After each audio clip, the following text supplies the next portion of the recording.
Hey folks, Critical Thinker on this Soylent Green Tuesday with some news not in the news that should be in the news. Brand name processed foods found laced with glyphosate weed killer.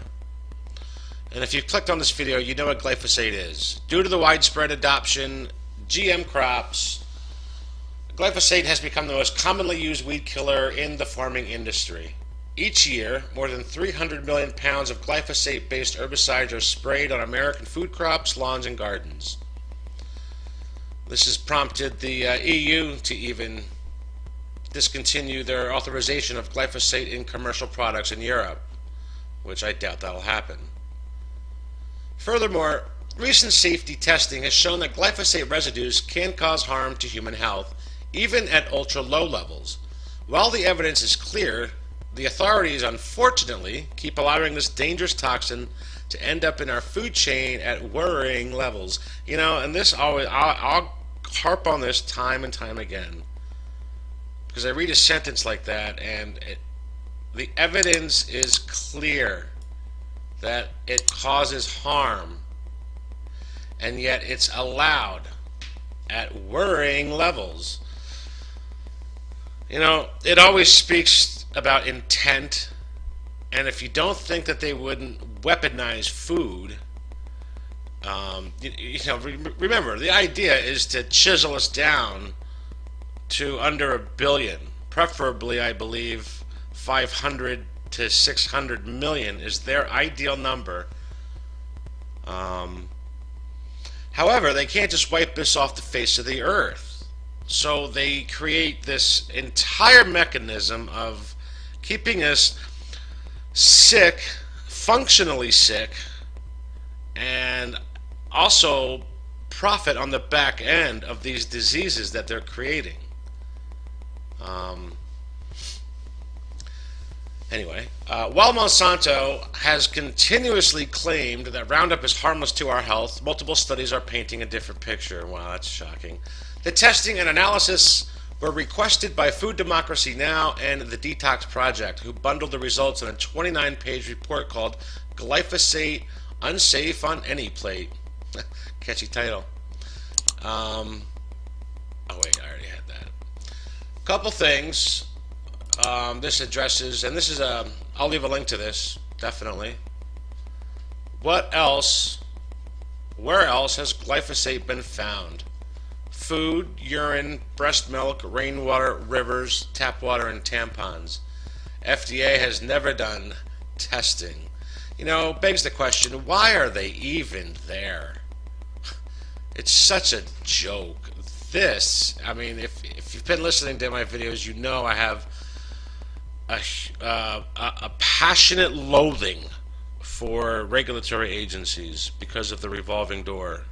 It's a system, and it's an easy fix, but we'll see. The one thing, there was a good visual in this that I wanted to show you, right here. In '92, this was our estimated glyphosate use. Now remember, '92 is an important year because that's when we signed the United Nations Sustainable Act of the 21st century, i.e. Agenda 21, and in essence became the United Nations in many respects. And this is the glyphosate use in 2014. I mean, wow. Talk about a prolific expansion of use. Anyway, I thought that's a good visual. I thought you would mind seeing that. So let's get back to this, see if we can go back to here. Excuse me, I apologize. So, Resco Laboratories in San Fran, they recently conducted their own research to see whether glyphosate can be found in commonly consumed processed foods, and their tests revealed the worst. You know, and just as a quick aside, because there is an excerpt down here, and it goes into, and it's broken down by company. But what do you think is going to happen when we allowed biotech and all these chemical corporations who were at one point in their existence responsible for making some of the worst weapons of human destruction, Agent Orange for one, but then they became food producers, So it would be very easy for them to weaponize food. I'm not saying that every food producer, but appreciate the word producer.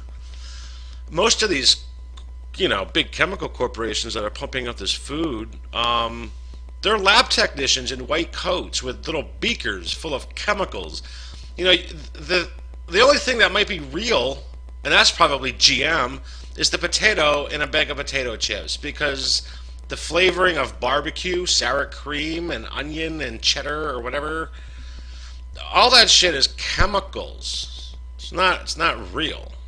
So let's get into some of these numbers because it's really scary. Previous research has shown that glyphosate or glyphosate residues of only 0.05 parts per billion can cause damage to at least 4,000 genes, while 10 parts per billion may cause serious health effects. And you'll see in a moment why I'm stressing these numbers. Excuse me. Let's move right along. They break it down by company. What I could not, and I did read into the, I did read a bit of that. I could not find if these numbers are per serving or per container. All right. So General Mills Cheerios, heart healthy, eat your Cheerios. Pictures of commercial, of fathers and sons at the table, and a son passing along the bowl of Cheerios because I want my dad to have a healthy heart. How many, a kid, how many parts per billion are you handing of glyphosates? Are you handing to you? 1125.3. Honey Nut Cheerios, 670.2 parts per billion. Now remember, 10 was causing serious kidney and liver damage.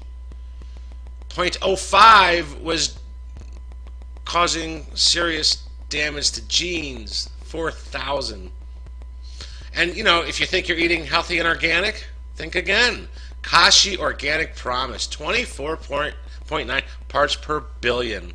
I think the lowest on this whole list, and it goes on, Pepsi products. First of all, Pepsi, you shouldn't even touch this shit. It's got, Pepsi uses aborted fetal tissue.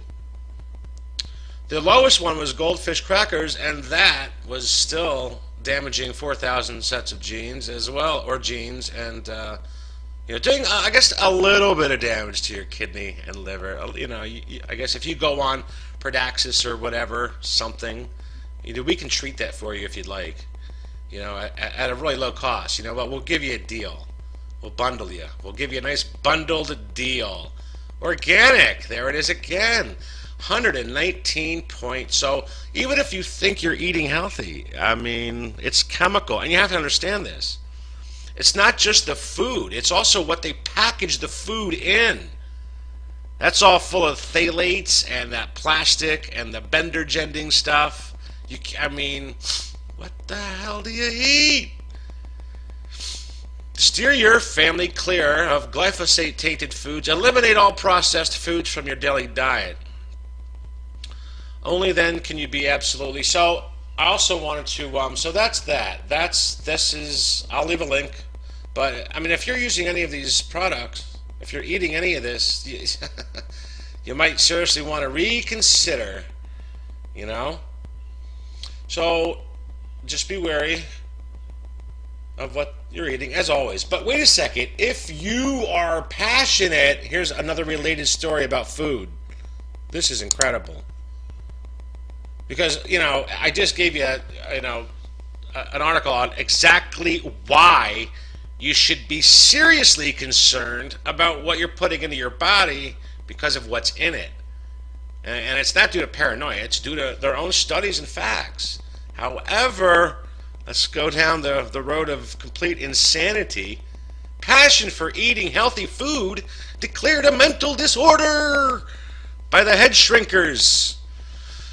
It's no secret to tens of millions of Americans that big food is poisoning us. poisoning us, geez Louise, with their fare. If that were not the case, GMO-free restaurants, chains like Chipotle, wouldn't be as popular. So, let's just go through it quickly. I'll leave a link to this. It's mental to eat processed food. As the Waking Times scientists at the University of California, the Waking Times reported that these head shrinkers at the University of Northern California, they conducted a case study about the obsession with healthy eating. And they have concluded that such clean food preoccupation could be a mental disorder. They've given it a name, orthorexia nervosa, or ON for short. I am so on. That's the new, yeah, I am so on. Are you on? I am on. Yeah, I got the on. Jeez. Researchers say the condition is made worse by a fear of being unhealthy. Wow. A fear of being unhealthy and shunning low-quality, pesticide-ridden, GMO-laden, gluten-stuffed foods. Those suffering from orthorexia may take extra time to prepare their food and carefully consider what they are willing to eat. I mean, let's go through some of the because, I mean, this is just the ridiculousness of it is what I report on. Not that this is like a real frickin' disorder. I'm just reporting on it because this is how ridiculous and to what measures they will go and to how many social and physical sciences they will attach themselves to make the claims that their shit is safe and effective or safe and environmentally sound, or poses no risk to the human condition. And we know that that's just a blatant lie, so they get all these people in other fields to back them up. And this is exactly why I'm reporting on this, because this is a perfect example. Eating clean isn't crazy. Alright, so in Dunn's mind, if you meet two of the following, here's their, right, the DSM criteria. If you meet two of these, you got on. Dog, you are on. You consume a nutritionally unbalanced diet because of concerns about food purity. You're preoccupied about how eating impure or healthy or unhealthy foods will affect your physical or emotional health. You rigidly avoid any food you deem to be unhealthy, such as those containing fat, preservatives, additives, or animal products. You spend 3 or more hours per day reading about, acquiring, or preparing certain kinds of food you believe to be pure. So there are 7 criteria. I just cannot believe. This is actually an interesting question. Is Dunn part of the emerging medical academia clique attempting to work with the administration to get more people declared mentally incompetent so the FBI can take their guns away? I mean, hey, if you cannot purchase a gun once you have been deemed mentally unfit, then that would definitely be an avenue to take if you couldn't take any other means.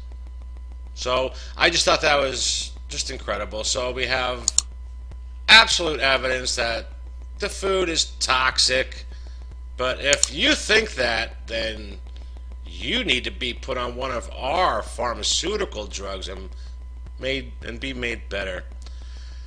Anyway, that's all I got on these couple of articles on this beautiful, rainy, cold, and Soylent Green Tuesday. Oh, and by the way, it's March 14th, and there have been 120 murders in Chicago. And we haven't even hit the dog days of summer. That's all I got. If you like this, share it. If you don't, leave a thumbs down and a comment. Thank you.